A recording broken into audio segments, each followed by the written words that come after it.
Hello dear students, ये EMI का एक बहुत बढ़िया प्रॉब्लम है जिसमें रेजिस्टेंस, इंडक्टर, कैपेसिटर, बैटरी सब इन्वॉल्व हैं और हर एक का बिहेवियर किस तरह का होता है उस पर बेस प्रॉब्लम है।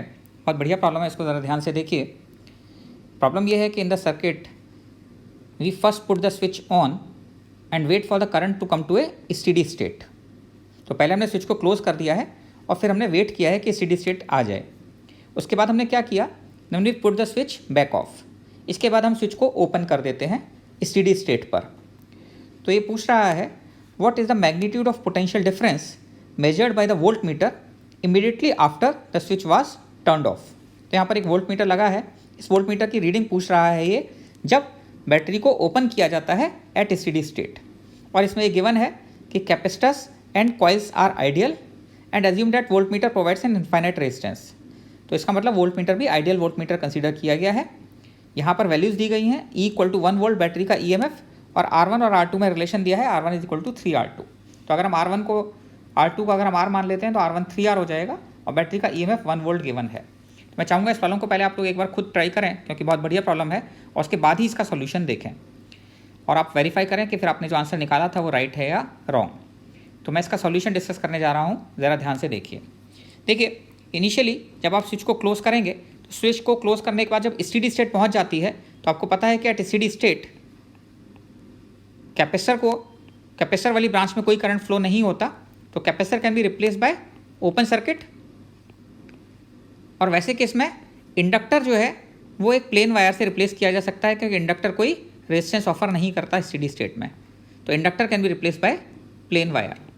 तो अगर हम ये मान लें तो हमारा सर्किट किस तरह का हो जाएगा, उस सर्किट को हम रीड्रॉ कर लेते हैं एक बार। तो सर्किट हमारा इस तरह का बन जाएगा कि यहाँ पर ये आपके पास बैटरी लगी हुई है और एक इंडक्टर है, इसको मैं प्लेन वायर से रिप्लेस कर दे रहा हूँ। इसके बाद यहाँ पर एक कैपेसिटर लगा हुआ है, कैपेसिटर को मैं ओपन सर्किट से रिप्लेस कर दे रहा हूँ। यहाँ पर एक रेजिस्टेंस लगा हुआ है, रेजिस्टेंस को हम एज इट इज़ लगा देते हैं और R1 की वैल्यू हमने कितनी ली है, 3R हो जाएगा ये resistance. So this resistance is 3R। यहाँ पर वोल्ट मीटर लगा हुआ है तो हम कह सकते हैं पॉइंट A और पॉइंट B दो पॉइंट बना लें हम, क्योंकि वोल्ट मीटर से कोई करंट फ्लो तो होगा नहीं, आइडियल वोल्ट मीटर है मतलब। तो इनफाइनाइट रेजिस्टेंस दिया है तो A और B के बीच का पोटेंशियल डिफरेंस क्या होगा, VA - VB, यही हम लोगों को कैलकुलेट करना है। इसके अलावा यहाँ पर आप देख सकते हैं कि एक रेजिस्टेंस और लगा हुआ है, this resistance is basically R2, जिसकी वैल्यू हमने अगर R ले ली है, और इंडक्टर यहाँ पर लगा है जिसको हम अगेन किससे रिप्लेस कर देंगे, प्लेन वायर से, और एक कैपेसिटर लगा हुआ है जिसको अगेन हम किससे रिप्लेस कर देंगे, ओपन सर्किट से रिप्लेस कर देंगे, और ये आपका सर्किट बन जाता है। इस केस में अगर आप देखें तो ये अगर EMF E है तो बेसिकली जो करंट फ्लो हो रहा होगा ऐसे केस में वो आप देख सकते हैं कि इसमें और कोई रास्ता तो है नहीं, यहाँ से करंट ऐसे जाएगा, ये आपका एक सर्किट बन रहा है, ऐसे ऐसे जाएगा, ऐसे आएगा और फिर ऐसे वापस आ जाएगा। बाकी सब तो ओपन सर्किट हो जा रहा है क्योंकि कोई करंट अगर इधर जाएगा तो वो इधर नहीं आ सकता, तो इसलिए ये इधर भी नहीं जा सकता, तो इसलिए 3R में करंट क्या होगा, ऐसे केस में 0 होगा। तो ऐसी सिचुएशन में अगर आप ये बनाना चाहें कि करंट कितना फ्लो हो रहा होगा तो मैं सीधे सीधे कह सकता हूँ कि यहाँ पर करंट R रेजिस्टेंस है पूरे में, तो E/R करंट फ्लो हो रहा होगा, यहाँ से करंट E/R जाएगा और ये E/R करंट इस वाली ब्रांच से आकर और फिर बैटरी में वापस E/R ये करंट आ जाएगा। तो ये तो आपका इनिशियल उस इंस्टेंट पर जहाँ पर कि स्टेडी स्टेट गिवन है, ये आपके पास करंट हो जाते हैं, करंट का डिस्ट्रीब्यूशन हो जाता है।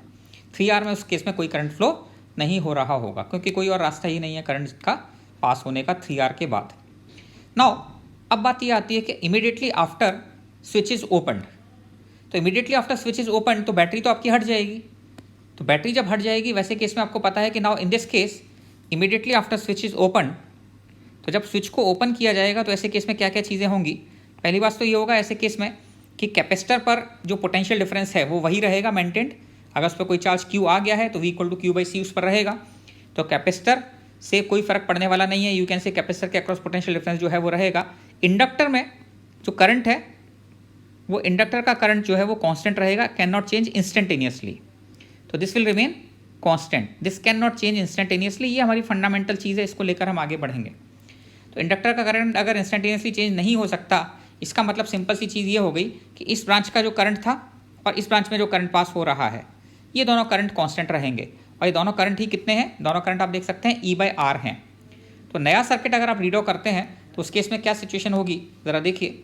इस केस में मैं ये कह सकता हूँ कि यहाँ पर बैटरी तो अब हट गई है, तो बैटरी बनाने की ज़रूरत नहीं है। ये आपके पास जो इंडक्टर है इस इंडक्टर में E/R करंट फ्लो हो रहा है, ये इमीडिएटली चेंज नहीं हो सकता, ये E/R ही रहेगा।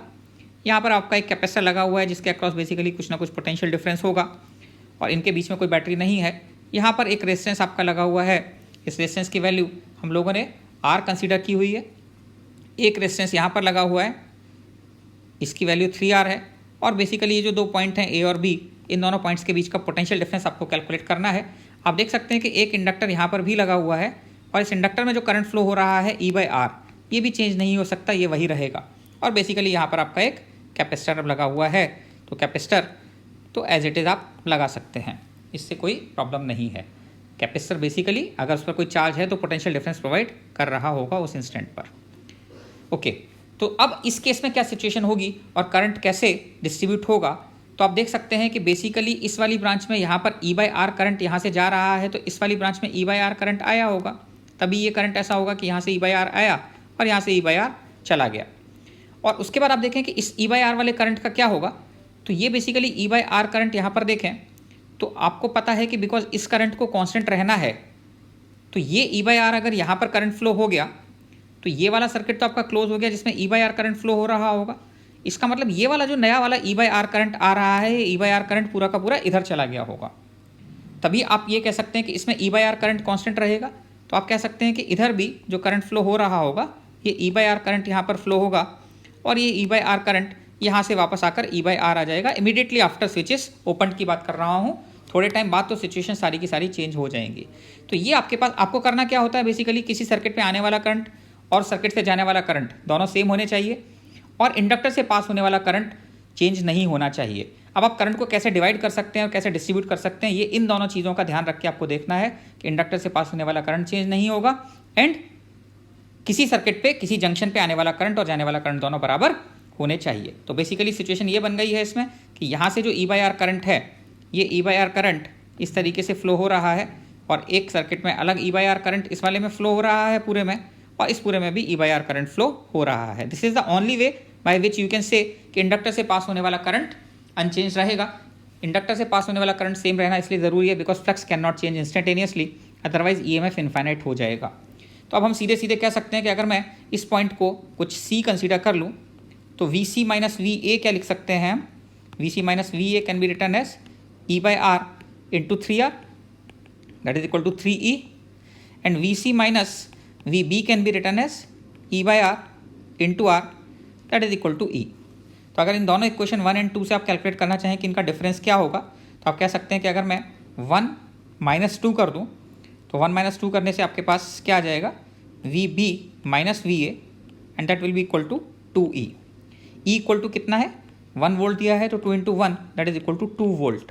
तो A और B के बीच का जो पोटेंशियल डिफरेंस है ये 2 वोल्ट हो जाएगा और ये आपका आंसर हो जाएगा। तो आई होप आपको ये क्लियर हो गया होगा। तो इस तरह के प्रॉब्लम्स बड़े इंपॉर्टेंट होते हैं और आपसे इस तरह के क्वेश्चंस IIT में इवन ओलंपियाड में पूछे जा सकते हैं। तो इस तरह के क्वेश्चंस की प्रैक्टिस कीजिए। आई होप आपको ये क्लियर हो गया होगा। Okay, enjoy your day.